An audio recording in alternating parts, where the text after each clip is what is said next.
ಗೌರಿ ಕಲ್ಯಾಣ ಇವತ್ತಿನ ಸಂಚಿಕೆಯಲ್ಲಿ ಗೌರಿ ಅಪ್ಪ ಹೇಳ್ತಾರೆ, ಇವಳು ಅತಿ ಆಸೆಗೋಸ್ಕರ ನಾವು ಇಷ್ಟೆಲ್ಲ ಸುಳ್ಳು ಹೇಳಬೇಕಾಗುತ್ತೆ. ತನ್ನ ಮಕ್ಕಳನ್ನ ಶ್ರೀಮಂತರ ಮನೆಗೆ ಕೊಟ್ಟು ಮದುವೆ ಮಾಡಬೇಕು ಅನ್ನೋ ಇವಳು ದುರಾಸೆಯಿಂದ ಇಲ್ಲಿ ತನಕ ಬಂದಿದ್ದೀವಿ ಅಂತ. ಇಷ್ಟೆಲ್ಲ ಯಾಕೆ ನೀವು ಸುಳ್ಳು ಹೇಳಿ ನಮ್ಮ ಮರ್ಯಾದೆನ ತೆಗಿಬೇಕಾಯ್ತು? ಸರಿ, ಈಗ ಮೋನಿಕಾ ಎಲ್ಲಿ ಅಂತ ಹೇಳ್ತಾರೆ. ಆವಾಗ ಕಾಂತಲಕ್ಷ್ಮಿ, ಮೋನಿಕಾಂಗೆ ಈ ಮದುವೆ ಇಷ್ಟ ಇಲ್ಲದೆ ಇಲ್ಲಿಂದ ಓಡಿ ಹೋಗಿದ್ದಾಳೆ, ಅದಕ್ಕೆ ಗೌರಿನ ತಂದು ಇಲ್ಲಿ ಕೂರಿಸಿದ್ದೀನಿ ಅಂತ ಕಾಂತಲಕ್ಷ್ಮಿ ಹೇಳ್ತಾರೆ. ಅಷ್ಟೊತ್ತಿಗೆ ಮತ್ತೊಂದು ಸುಳ್ಳು, ಬರೀ ಸುಳ್ಳೇ ಹೇಳ್ತಿದ್ದೀರಾ ಅಂತ ಹೇಳ್ತಾರೆ. ಈ ಕಡೆ ವಿವೇಕ್, ಇಲ್ಲ, ಮೋನಿಕಾಂಗೆ ನಾನಂದರೆ ಇಷ್ಟ, ಇದು ಸಾಧ್ಯನೇ ಇಲ್ಲ, ಇದು ನೀವೇ ಈಗ ಬೇರೆ ಥರ ಸುಳ್ಳು ಹೇಳ್ತಿದ್ದೀರಾ. ನಾನು ಅವತ್ತು ಫೋನ್ ಮಾಡಿದಾಗ ನೀವಿಷ್ಟ ಅಂತ ಮೋನಿಕಾ ಹೇಳಿದ್ಲು, ಅವಳು ಇಷ್ಟ ಇಲ್ಲ ಅಂದಿದ್ರೆ ಮದುವೆ ಮಂಟಪ ತನಕ ಯಾಕೆ ಬರ್ತಿದ್ಲು ಅಂತ ವಿವೇಕ್ ಹೇಳ್ತಾನೆ. ಆಗ ಶಾಂತವೀರ್ ಹೇಳ್ತಾನೆ, ನಮಗೆ ಶ್ರೀಮಂತರು ಬಡವರು ಮುಖ್ಯವಾಗಿರಲಿಲ್ಲ, ನಮಗೆ ಒಳ್ಳೆ ಮನೆತನದಿಂದ ಒಂದು ಒಳ್ಳೆ ಹುಡುಗಿ ಬೇಕಿತ್ತು. ಆವಾಗ ನಿಮ್ಮ ಮಗಳನ್ನ ನನ್ನ ಮೊಮ್ಮಗ ಇಷ್ಟಪಟ್ಟಿದ್ದ, ಹಾಗಾಗಿ ನಾವು ಈ ಮದುವೆ ಮಾತುಕತೆ ಮಾಡಿದ್ರು. ನಮಗೆ ಶ್ರೀಮಂತರು ಬಡವರು ಅನ್ನೋದು ಮುಖ್ಯ ಇಲ್ಲ ಅಂತ ವಿವೇಕ್ ಅಜ್ಜ ಹೇಳ್ತಾರೆ. ಗೌರಿ ಅಪ್ಪ ಹೇಳ್ತಾರೆ, ಹೌದು, ನನಗೆ ಅರ್ಥ ಆಗುತ್ತೆ, ನನ್ನ ಹೆಂಡತಿ ಅತಿ ಆಸೆಯಿಂದ ಇಷ್ಟೆಲ್ಲ ಆಗಿದೆ, ಆದರೆ ಇದಕ್ಕೂ ನನ್ನ ಮಗಳು ಗೌರಿಗೂ ಯಾವುದೇ ರೀತಿ ಸಂಬಂಧ ಇಲ್ಲ. ನನ್ನ ಮಗಳು ಗೌರಿ ಕಷ್ಟಪಟ್ಟು ನಮ್ಮನ್ನೆಲ್ಲ ಸಾಕ್ತಾ ಇದ್ಲು, ಆದರೆ ಅವಳನ್ನ ಹೆದರಿಸಿ ನೀನೇನಾದ್ರು ಹಸೆಮಣೆಯಲ್ಲಿ ಕೂರಲ್ಲ ಅಂದರೆ ನಾನು ಸತ್ತೇ ಹೋಗ್ತೀನಿ ಅಂತ ಹೆದರಿಸಿ ನನ್ನ ಹೆಂಡತಿ ಕಾಂತಲಕ್ಷ್ಮಿ ಅವಳನ್ನ ಇಲ್ಲಿ ತಂದು ಕೂರಿಸಿದ್ದಾಳೆ. ಇದಕ್ಕೂ ಅವಳಿಗೂ ಯಾವುದೇ ರೀತಿ ಸಂಬಂಧ ಇಲ್ಲ, ನನ್ನ ಕ್ಷಮಿಸಿ ಅಂತ ಗೌರಿ ತಂದೆ ಕೇಳ್ತಾ ಇರ್ತಾನೆ. ಕಾಂತಲಕ್ಷ್ಮಿನೂ ಹೇಳ್ತಾಳೆ, ಹೌದು, ಗೌರಿಗೂ ಇದಕ್ಕೂ ಯಾವುದೇ ರೀತಿ ಸಂಬಂಧ ಇಲ್ಲ, ಮೋನಿಕಾ ಇರಲಿಲ್ಲ, ಮುಹೂರ್ತದ ಒಳಗೆ ಮೋನಿಕಾನ ಕರ್ಕೊಂಬರ್ತೀನಿ ಅಂತ ಚಿನ್ನು ಹೋಗಿದ್ಲು, ಅಷ್ಟೋ ತನಕ ಅಲ್ಲಿ ಯಾರೂ ಇಲ್ಲದೆ ಇದ್ದರೆ ನಿಮಗೆಲ್ಲ ಗೊತ್ತಾಗುತ್ತಲ್ಲ ಅಂತ ಮುಹೂರ್ತದ ಒಳಗೆ ಕರ್ಕೊಂಬರ್ತೀನಿ ಅಂತ ಅವಳು ಹೋಗಿದ್ದಕ್ಕೋಸ್ಕರ ನಾನು ಗೌರಿಗೆ ಹಠ ಮಾಡಿ ಕೂರಿಸಿದ್ದೀನಿ, ಇದಕ್ಕೂ ಅವಳಿಗೂ ಯಾವುದೇ ರೀತಿ ಸಂಬಂಧ ಇಲ್ಲ ಅಂತ ಕಾಂತಲಕ್ಷ್ಮಿ ಹೇಳ್ತಾನೆ. ಅಷ್ಟೊತ್ತಿಗೆ ವಿವೇಕ್ ತಾಯಿ ಇದ್ದವಳು, ಇದನ್ನು ನಾವೇನಾದ್ರು ನಂಬೇಕಾ?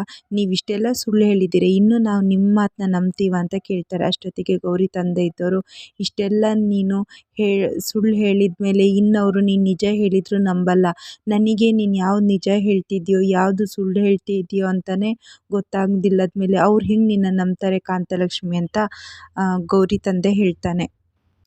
ವಿವೇಕ್ ಚಿಕ್ಕಪ್ಪ ಇದ್ದವರು ಬೈತಾರೆ, ನಿನ್ನ ಹೆಂಡತಿ ಮಕ್ಕಳು ಎಲ್ಲರೂ ಫ್ರಾಡ್ ಕೆಲಸ ಮಾಡ್ತಿದ್ದಾರೆ, ನೀನೊಬ್ಬ ಅಸಮರ್ಥ ಅಂತ ಬೈದಾಗ ಗೌರಿಗೆ ಸಿಟ್ಟು ಬಂದು, ಸಾಕು ನಿಲ್ಲಿಸಿ ಅಂತ ಗೌರಿ ಹೇಳ್ತಾಳೆ. ನಮ್ಮಪ್ಪ ಫ್ರಾಡ್ ಅಲ್ಲ, ಅವರು ದೇವತಾ ಮನುಷ್ಯ, ನಾವು ಎಲ್ಲ ಫ್ರಾಡ್ ಆಗಿದ್ದರೆ ನಮ್ಮಪ್ಪ ತಾಳಿ ಕಟ್ಸ್ಕೊ ಮಗಳೇ ಅಂತ ಹೇಳ್ತಿದ್ರು, ಆದರೆ ಅವರು ಇದುವರೆಗೂ ತಾಳಿ ಕಟ್ಸ್ಕೋಬೇಡ, ಈ ಮದುವೆ ನಿಲ್ಲಿಸ್ಬೇಕು ಅಂತಲೂ ಅವರು ಪ್ರಯತ್ನ ಪಟ್ಟಿದ್ರು. ನಾನು ಅಷ್ಟೇ, ಹಂಗೇನಾದ್ರು ಆಸೆ ಇದ್ದಿದ್ರೆ ಮುಸ್ಕುನ ತೆಗಿತಾನೆ ಇರಲಿಲ್ಲ, ತಾಳಿ ಕಟ್ಸ್ಕೊಳ್ತಾನೆ ಇದ್ದೆ.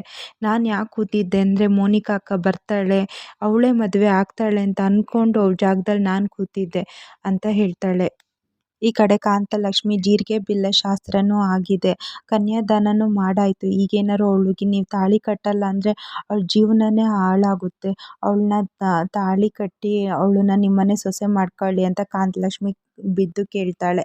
ಗೌರಿ ಹೇಳ್ತಾಳೆ, ಇಲ್ಲ, ಸಾಧ್ಯ ಇಲ್ಲ, ನಾನಂತೂ ಇವನ್ನ ಮದುವೆ ಆಗಲ್ಲ, ಇವನಿಗೆ ಹುಡುಗಿರ ಮೇಲೆ ಸ್ವಲ್ಪನೂ ಗೌರವ ಇಲ್ಲ, ಇವನ್ನ ಮದುವೆ ಆಗಿ ನಾನಂತೂ ಇವನ ಜೊತೆ ಜೀವನನ ಹಂಚ್ಕೊಳ್ಳಲ್ಲ ಅಂತ ಗೌರಿ ಹೇಳ್ತಾಳೆ.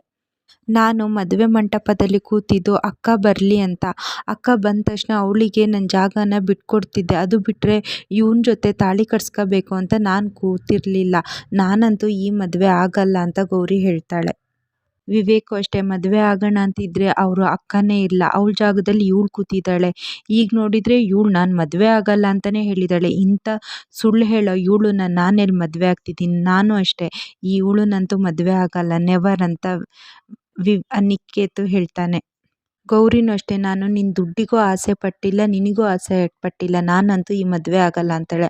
ಅಷ್ಟೊತ್ತಿಗೆ ಕಾಂತಲಕ್ಷ್ಮಿ ಅಕ್ಕ ಇದ್ದವಳು, ಈಗ ಜೀರಿಗೆ ಬೆಲ್ಲ ಶಾಸ್ತ್ರ ಎಲ್ಲ ಆಗಿದೆ, ಗಣಪತಿದು ಪೂಜೆ ಎಲ್ಲ ಮುಗ್ದಿದೆ, ಈಗ ಮದುವೆ ಆಗಲ್ಲ ಅಂತ ಆಗಲ್ಲ, ಅವಳು ನಂದು ಸ್ವಂತ ತಂಗಿ, ನೀವು ಬಂದಿದ್ದು ನನ್ನ ಸ್ವಂತ ಮನೆಯೇ, ಆಗಿದೆಲ್ಲ ಆಗೋಯ್ತು, ಆದರೆ ಈಗ ಮದುವೆ ಒಂದು ಮಾಡಿ ಬಿಡೋಣ ಅಂತ ಹೇಳ್ತಾಳೆ. ಅಷ್ಟೊತ್ತಿಗೆ ವಿವೇಕ್ ಅಮ್ಮ ಇದ್ದವಳು, ಎಲ್ಲ ಸುಳ್ಳು, ಮೊದಲು ಮೋನಿಕಾ ಒಬ್ಬಳೇ ನನ್ನ ಮಗಳು ಅಂತ ಹೇಳಿದರು, ಈಗ ನೋಡಿದರೆ ಮೂರು ಜನ ಅಂತ ಹೇಳ್ತಿದ್ದಾರೆ, ಈ ಮದುವೆ ಅಂತೂ ನಾನು ಒಪ್ಪಲ್ಲ ಅಂತ ವಿವೇಕ್ ತಾಯಿನೂ ಹೇಳ್ತಾರೆ.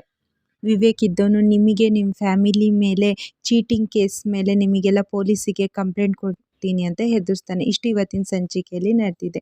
ಈ ವಿಡಿಯೋ ಇಷ್ಟ ಆಗಿದ್ರೆ ಲೈಕ್ ಮಾಡಿ, ಶೇರ್ ಮಾಡಿ, ಹಾಗೆ ಚಾನಲ್ನ ಸಬ್ಸ್ಕ್ರೈಬ್ ಮಾಡಿ.